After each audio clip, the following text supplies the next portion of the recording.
Wow, crazy things are happening at ecomi and Veve right now. Shortly after Mitch, the technology lead, left the company, Ben Rose, co-CEO, also is leaving the company after only a very short period of being in the company. And the question is, should we worry, and is there a reason for this all happening? Is the building on fire at Veve?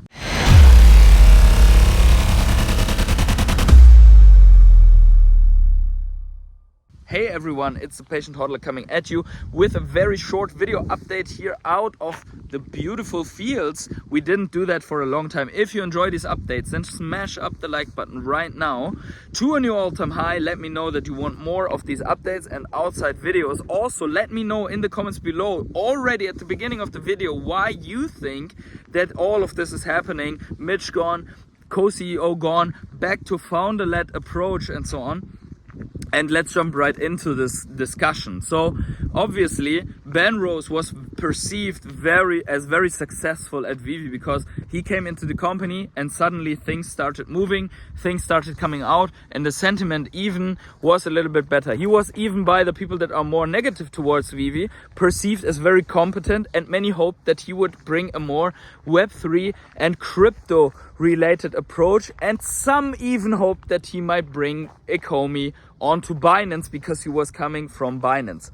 That did not happen, but a couple of things improved, a couple of things were happening. But now we have them going back to a founder-led approach just when they basically determined that they want to have a co-CEO so they can focus on their main tasks. So Dan focusing on the Veveverse and ecomi, and David focusing on the license and the other tasks being executed by the co-CEO Ben Rose. So what could have happened? So one thing that sticks out directly is the timing. So this lawsuit against Ambi Technology is over, and it has a quite okay outcome for ecomi and Veve. But it was also very stressful. We heard it many times that this lawsuit was weighing heavy on David and Dan. My question is, could Ben Rose have been hired to bridge that time until this lawsuit is over? And at the time of hiring, they didn't know how long it went. That is one thing, one theory, right? And the other one is then also, okay, Veveverse is now there. It's maybe not as people expected and so on, but it's there. So Dan can take over other tasks as well. The lawsuit is gone, and David does what David does, right? Licensing and so on. One theory. I don't think it's the full story. And the other part of that theory would be, for example, hey, maybe Ben Rose was too expensive. So maybe there is a cost cutting rolling at Veve. And the question is, why exactly, right? We know that Veve must be sitting, if everything is all right in the finances, on a shitload of money, right? We know that Veve has received $1.2 billion in sales, right? Or has made this amount in sales that was highlighted in articles, and Veve was, or better, David Yu was awarded the CEO of a $1 billion company, blah, blah. So of that, obviously, probably 30% goes away of these gem fees to Apple, and then another 10% or so goes away to the licensors. But other than that, and then you have to pay taxes, right? So people estimate that they have still left $400 to $500 million from these sales. So not left right now, but that's what they would have. And from that, they spent an amount X into the operation, like all the running costs from personnel, staff, traveling costs, servers, infrastructure, programs, licenses, whatever you have as business expenses, right? So after calculating all of that, you should be left with a very significant amount from the bull run. So the question is, did they run out of money? They should not, right? If you look at the lawsuit, the overall account, the overall payables that they had from that lawsuit is $200-something thousand in shares, and then $90-something thousand of dividends. that add up to $300 and something thousand total, which they owed in MB technology and none in ecomi tokens, right? So from that I can derive that cannot be a heavy impact on the finances, right? So could it be going out in dividends? So Orbis shareholder dividends. If we assume that MB Technology had the right to about 3% of the shares, which I remember I think is the ratio, then we can say $90,000 dividends on 3%. That's $900,000 dividends on 30%. That is about 3 million in dividends on the whole number of shares, right? I don't know if that calculation is just. If you think I'm stupid and cannot do math, then let me know in the comments below, by the way, as well. But I think that could also not be the reason. 3 million dividends doesn't eat up the whole war chest, right? So maybe the money is still there, but they are seeing that revenues are lower and lower or flatlining at the moment on many sales, not on all of the sales. We saw that some of these sales are grossing like, I don't know, $80,000 or so, like the Stormtrooper drop right now. But all in all, sales are way lower than before, right? And that has to do with many things, not only with how the company is run, but also with global liquidity, with how much money people have, and so on. So they could be running a cost cutting because they are running out of money, which many people claim is the reason. I cannot know.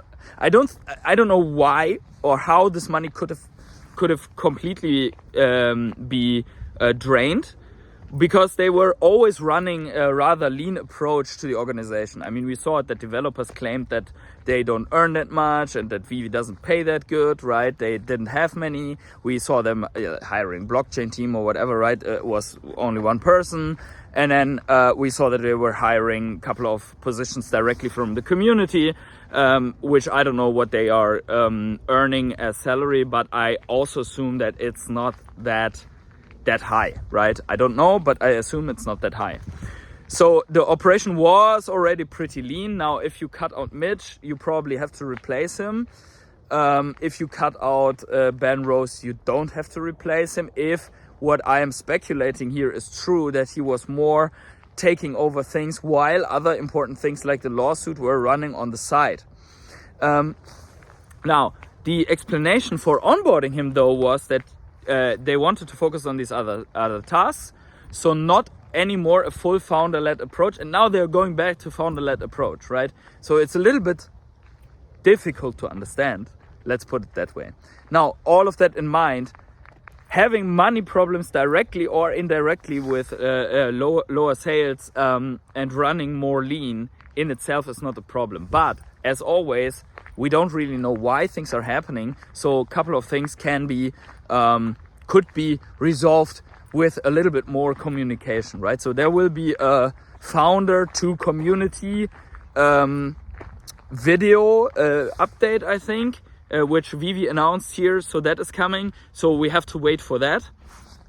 Other than that, these would be my main speculating points. What is going on at the moment at ecomi and Veve? And I would put out as I'd say, the disclaimer and warning. I will still do the one or the other drop stream. Yeah, I will still throw some gems at Grogu in a pram, right? But you have to be very well aware of these circumstances if you are intending to allocate money into ecomi or into Veve collectibles, right? Or if you're intending to hold them and so on. So that is important to me to say that, right? That this is something to consider here, that you have the full picture.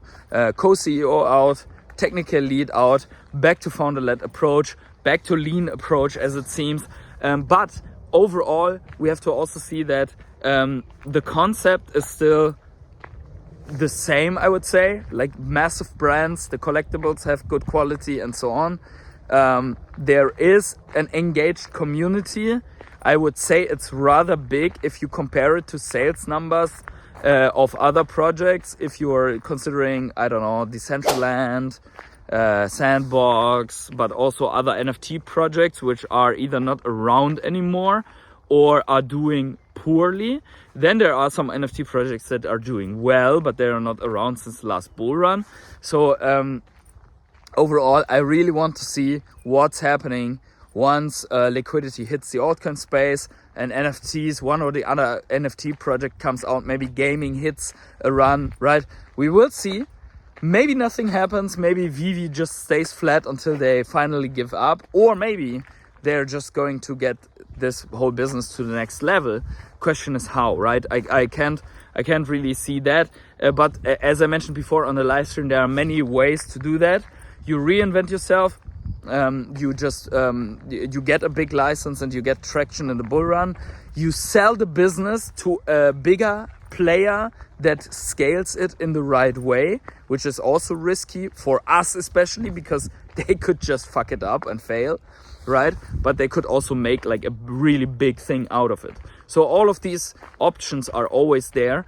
But let's see what happens, right? Let me know in the comments below what you think about this. Make sure to smash up the like button. Also subscribe, notifications on. Tomorrow we're going to go for Grogu in a Prem regardless of the current situation. And yeah, wherever you are on the world, have such a great morning, evening, day, night or afternoon. And I mean, look at this, really, really cool. I don't know if you can see that, but we have something like sunset here. And yeah, see you in the next video. Bye.